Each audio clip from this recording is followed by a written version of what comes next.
नमस्कार, मैं हूं ब्रिज द्विवेदी। आप देख रहे हैं सोने चांदी के बाजार से जुड़ा खास bulletin bullion meter. America Iran के बीच समझौता हो गया और फेड ने अनचेंज्ड का फैसला लिया, यानी ब्याज दरों में कोई भी बदलाव नहीं किया गया। इसका असर सोने चांदी के बाजार पर दिखाई दे रहा है। दोनों में गिरावट देखने को मिल रही। गोल्ड की बात की जाए तो $4335 के करीब करीब इस वक्त ट्रेड कर रहा है। देख सकते हैं 1.5% के करीब करीब की गिरावट है। एमसीएक्स पर देखें तो वहां पर भी 1.5% की गिरावट है, 1,51,500 के करीब ट्रेड कर रहा है। चांदी की बात की जाए तो चांदी में करीब 2.25% की गिरावट देखने को मिल रही है। कॉमेक्स पर आप देखेंगे तो $68 के करीब ट्रेड कर रहा है। एमसीएक्स पर 2,44,700 का भाव चल रहा है। ऐसे में सवाल यह है, ट्रेडर्स क्या रणनीति बनाए? क्या सेल ऑन राइज करें, यहां से और गिरावट देखने को मिलेगी, या डिप में बाय करें? इन्वेस्टर्स क्या करें? गोल्ड ईटीएफ में जो लोग पहले से पोजीशन बनाकर रखे वो क्या करें? जो फिजिकल में सोना चांदी खरीद कर बैठे वो क्या करें? तमाम सवाल है, सभी सवालों के जवाब लिए जाएंगे। हमारे साथ जुड़ रहे खास मेहमान कमोडिटी एक्सपर्ट और SEBI register research analyst Anuj Gupta ji है, एसएस वेल्थ स्ट्रीट की फाउंडर सुगंधा सचदेवा जी है, एसएमसी ग्लोबल सिक्योरिटीज के senior research analyst Ravindra Kumar ji है। आप तीनों का बहुत बहुत स्वागत है द बोनस में। Good morning. नमस्कार मैम। नमस्कार सर। मैम आपसे शुरुआत करना चाहूंगा। जिस तरह से आपने भी देखा होगा, एक तो फेड का फैसला है, दो बड़े अपडेट्स है, और दूसरा अमेरिका ईरान युद्ध खत्म होने का जो अपडेट है। आपसे मैं जानना चाहूंगा इस दोनों फंडामेंटल्स को कैसे देख रहे हैं और इसका इंपैक्ट बुलियन मार्केट पर क्या दिखाई दे रहा है? गोल्ड देखिए तो इंटरेस्ट रेट्स पे काफी ज्यादा रिएक्ट करता है। इवन दो मार्केट में हमने पिछले कुछ दिनों में एक स्ट्रॉन्ग रिकवरी आते हुए देखी, बिकॉज जिस तरीके से यूएस और ईरान की इंटरिम पीस डील हुई है और आज उन्होंने यूएस और ईरान ने उसको डिजिटली साइन भी कर दिया है। सो ये फैक्टर्स काफी पॉजिटिव रहे, जिसकी वजह से हमने क्रूड ऑयल के प्राइसेस पे इतना दबाव आते हुए देखा और इन्फ्लेशन के कंसर्न्स काफी हद तक कम होते हुए नजर आए। और इसी वजह से हमने लास्ट वीक से अब तक एक स्ट्रॉन्ग रिकवरी भी आते हुए देखी, बिकॉज पहले होप्स बनी हुई थी और उसके बाद ये एग्रीमेंट जब वीकेंड पे लेट नाइट साइन हो गया, उसके बाद हमने फर्दर ऑप्टिमिज्म आते हुए। बट वहीं देखें तो कल की जो फेड की पॉलिसी मीटिंग थी, ऑन एक्सपेक्टेड लाइंस फेड ने इंटरेस्ट रेट्स में कोई भी चेंज नहीं किया, उन्होंने स्टेटस को रखा है। इस साल देखें तो अभी तक फेड ने कोई भी चेंज नहीं किया है इंटरेस्ट रेट्स में, जहां लास्ट ईयर 3 रेट कट हुए थे और इस साल पहले ही उम्मीद बनी हुई थी कि एंड में एक रेट कट होगा। बट अभी अगर जो फेड की पॉलिसी स्टेटमेंट को देखते हैं, ये लैंग्वेज कंप्लीटली रिमूव कर दी गई है कि इस साल कोई भी रेट कट होगा, डॉट प्लॉट से भी रिमूव कर दिया गया है। और इसके साथ साथ 18 में से 9 ऑफिशियल्स का ऐसा मानना है कि रेट हाइक हो सकता है इस साल, बिकॉज इन्फ्लेशन अगर यूएस इकोनॉमी में देखें तो लास्ट मंथ देखें तो सीपीआई इन्फ्लेशन 4.2% रही, जो 3 साल का हाईएस्ट। तो यहाँ पर इन्फ्लेशन के कंसर्न्स बनते हुए नजर आए because of the rising energy cost, और इसी वजह से काफी सारे ऑफिशियल्स का ऐसा मानना। बट वहीं अगर हम एक कैविएट देखें तो केविन वॉश जी के अंडर ये फर्स्ट पॉलिसी मीटिंग थी, उन्होंने कोई भी गाइडेंस ऑफर नहीं की है, रादर उनकी प्रेस कॉन्फ्रेंस भी काफी छोटी थी। और अगर हम फेड की ओवरऑल स्टेटमेंट भी देखते हैं, जो कहाँ 300 वर्ड से भी ज्यादा की थी, वो इस बार सिर्फ 130 वर्ड्स की होगी। सो एक न्यू एरा स्टार्ट हो रहा है under the new Fed chair. यहाँ पर फेड काफी ज्यादा फ्यूचर गाइडेंस नहीं देंगे, और इनफैक्ट डॉट प्लॉट में जो एक डॉट मिसिंग थी, केविन वॉश जी ने अपनी प्रेस कॉन्फ्रेंस में क्लियरली इंडिकेट किया कि उनकी डॉट वहां पर मिसिंग है, उन्होंने कोई फ्यूचर गाइडेंस नहीं दी। सो ना तो प्रेसिडेंट ट्रम्प की साइड लेना चाह रहे हैं, जो पहले से कहते आए हैं कि इस साल रेट कट्स होने चाहिए, और ना ही वो फेड ऑफिशियल्स की साइड लेना चाह रहे हैं जो स्लाइटली हॉकिश नजर आ रहे हैं। बट मार्केट अभी ये मान के चल रही है कि एक रेट कट हाइक हो सकता है इस साल, और इसी वजह से हमने हाई लेवल से प्रेशर। बट मैं मानती हूँ कि ये सिर्फ एक टेक्निकल प्रेशर है, प्रॉफिट बुकिंग है, बिकॉज लास्ट वीक 4020 पर आउंस की लोज टेस्ट करने के बाद कल के सेशन में प्राइसेस ने 4380 पर आउंस को टेस्ट किया, एक स्ट्रॉन्ग रिकवरी थी। उसके बाद इसको अभी सिर्फ एक टेक्निकल करेक्शन की तरह देखना चाहिए। ऐसा नहीं है कि ट्रेंड दोबारा से चेंज हो गया, बहुत ज्यादा वीकनेस यहाँ से देखने को मिलेगी, अभी ऐसा नहीं लग रहा। जब तक 4220 पर आउंस का लेवल गोल्ड के लिए होल्ड कर रहा है, ट्रेंड अभी इंटैक्ट है, ट्रेंड में अभी कोई बहुत मेजर वीकनेस देखने को नहीं मिलेगी। डोमेस्टिक मार्केट में भी बात करें तो सिमिलर बात हमने लास्ट वीक भी की थी, जब हमने कॉन्ट्रेरियन व्यू लिया था, प्राइसेस एक लोअर टेरिटरी पे ट्रेड करते हुए नजर आते हैं, और हमने एक बाय का व्यू मेंटेन किया था कि यहाँ से रिकवरी देखने को मिल सकती है। द प्राइसेस 1,47,000 के आसपास ट्रेड कर रहे थे।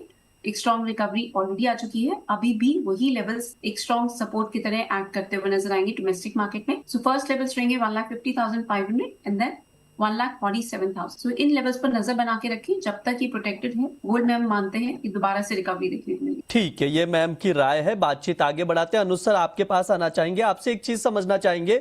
जिस तरह के अपडेट आ रहे हैं अमेरिका ईरान को लेकर समझौते के, कि दोनों देश साइन भी कर चुके, सिग्नेचर हो चुका है, डील हो चुकी है। क्या देखते हैं सर, क्या इसका इम्पैक्ट दिखाई दे रहा है या अभी भी डाउट में है बाजार? अभी भी बाजार को ट्रम्प पर भरोसा नहीं है क्या? जी देखिए, डेफिनेटली भरोसा तो नहीं है, मगर जिस तरीके की डील साइन हुई है रिमोटली, तो वो कहीं ना कहीं एक बात मानने वाली है कि हाँ, दोनों के बीच कुछ तो हुआ है एटलीस्ट, जो कि कुछ मार्केट के लिए पॉजिटिव इंडिकेशन दिखा रहा है। और हम देख रहे हैं कि उसकी वजह से जो रिस्क प्रीमियम था वो मार्केट से डाइल्यूट हुआ है। क्रूड के भाव भी ऑलमोस्ट अगर आप देखेंगे तो हाई से करीबन $40 करेक्ट हो चुके हैं।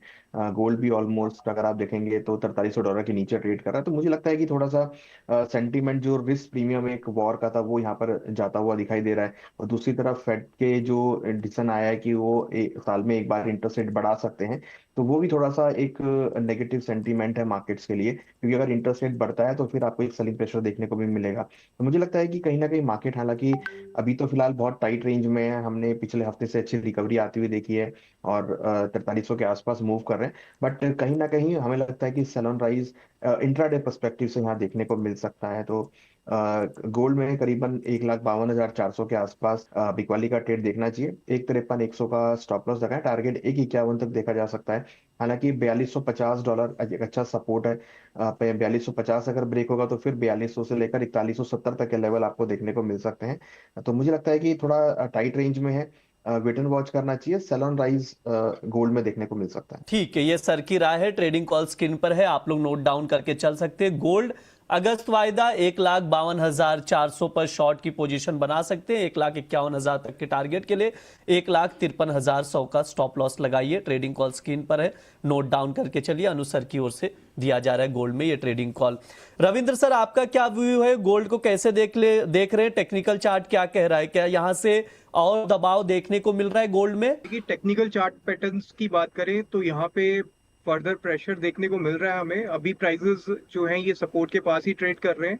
अगर ये सपोर्ट ब्रीच करता है, जो ऑलरेडी 1,51,500 के आसपास है, उसके नीचे अगर प्राइसेस सस्टेन करते हैं तो चांसेस है कि फिर लंबा फॉल यहाँ से देखने को मिलेगा। अल्टीमेटली जो मेजर सपोर्ट यहाँ पे बनते हुए दिख रहा है वो 1,48,000 के आसपास दिख रहा है। 1,48,000 अगर टूटता है तो जो प्रीवियस लो था हमारा 1,44,000, उसके पास जाके प्राइसेस सेटल कर सकते हैं। ठीक है, ये टेक्निकल व्यू है सर का, तो उसके अकॉर्डिंग आप गोल्ड ऑब्जर्व कर सकते हैं। सर, कोई ट्रेडिंग सेटअप भी बन रहा है क्या ट्रेडर्स के लिए, रविंद्र सर?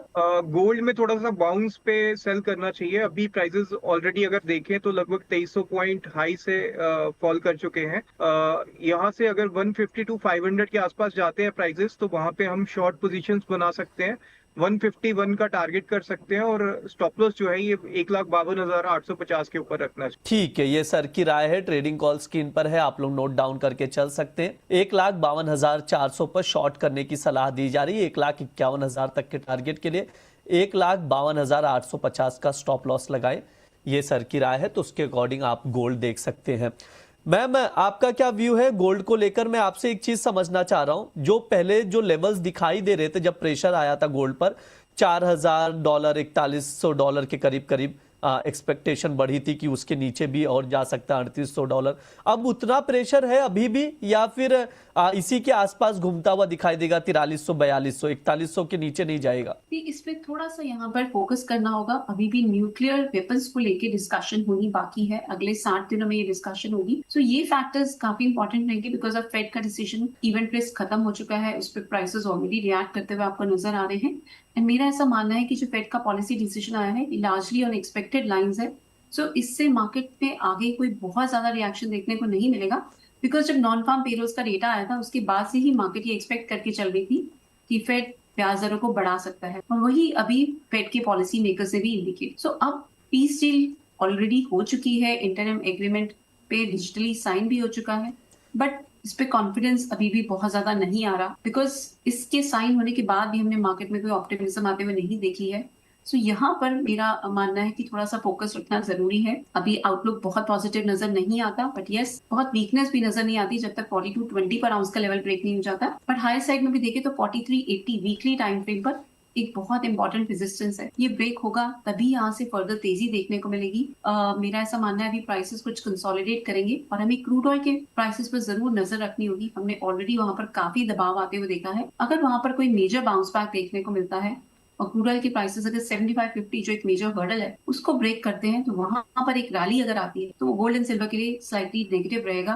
और प्राइसेस जो हमने 4220 पर आउंस के सपोर्ट की बात की उसको भी ब्रेक कर सकते हैं। सो नियर टर्म की अगर मैं सिर्फ बात करूं, यस कंसोलिडेशन का फेज रहेगा, बट की लेवल्स पर नजर बना के रखना जरूरी है। 4380 ऑन द हायर साइड, 4220 पर ounce on the down side. वहीं अगर मैं डोमेस्टिक मार्केट में बात करूं तो 1,54,000 नियर टर्म के लिए एक रेजिस्टेंस रहेगा। की रेजिस्टेंस रहेगा 1,56,000 डोमेस्टिक मार्केट में। सपोर्ट्स की बात करें तो जैसे मैंने पहले बात की 1,50,500 तक प्राइसेस स्लिप कर सकते हैं अभी नियर टर्म की अगर मैं बात करूं, बट की सपोर्ट रहेगा 1,47,000। जब तक 1,47,000 के नीचे प्राइसेस सस्टेन नहीं करते, वही अगर ट्रेंड की अगर मैं बात करूं तो अभी ट्रेंड चेंज होता हुआ नजर नहीं आएगा। ठीक है, ये मैम की राय है गोल्ड को लेकर। तो जो लेवल्स बताए जा रहे हैं उस पर ट्रेडर्स जरूर नजर बनाकर रखिए, उस चीज को ध्यान में रखते हुए ही अगर आप लोग पोजीशन बना रहे तो बनाइए।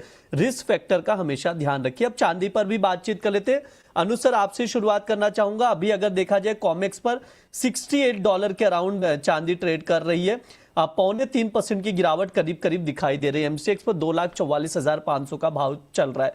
सर, यहां से क्या चांदी में और गिरावट दिखाई दे रही है? क्या रणनीति बनाए? कौन से लेवल्स ऐसे हैं जो इंपॉर्टेंट है ट्रेडर्स के लिए? ब्रिज जी देखिए, सिल्वर में अगर आप देखेंगे तो यहाँ भी रेंज बाउंड मोमेंटम है। हमने लास्ट वीक ऑलमोस्ट $60 से $62 से रिकवरी आती हुई देखी। भाव अब 68 के आसपास है। तो कहीं ना कहीं 62 और 75, 75 इस रेंज में सिल्वर मूव करती हुई नजर आ रही है। हमें लगता है कि सिल्वर अभी फिलहाल टाइट रेंज में, बट हाँ पिछले कुछ दिनों में जो हमने देखा कि एक सेलिंग इसमें हायर लेवल पे आती हुई दिखाई दी थी, तो मुझे लगता है कि अभी भी फिलहाल वही इंटैक्ट ट्रेंड रहेगा। हालांकि हमें लगता है कि थोड़ा वेट एंड वॉच यहाँ पे करना चाहिए। कोई भी अगर लेवल बाउंस लेता है तो वहाँ बिकवाली का ट्रेड लेना चाहिए। करीबन 2,47,000 के आसपास के लेवल मिले तो बिकवाली का ट्रेड बनाए। 251 का स्टॉप लॉस लगाए, टारगेट 241 तक देखा जाए।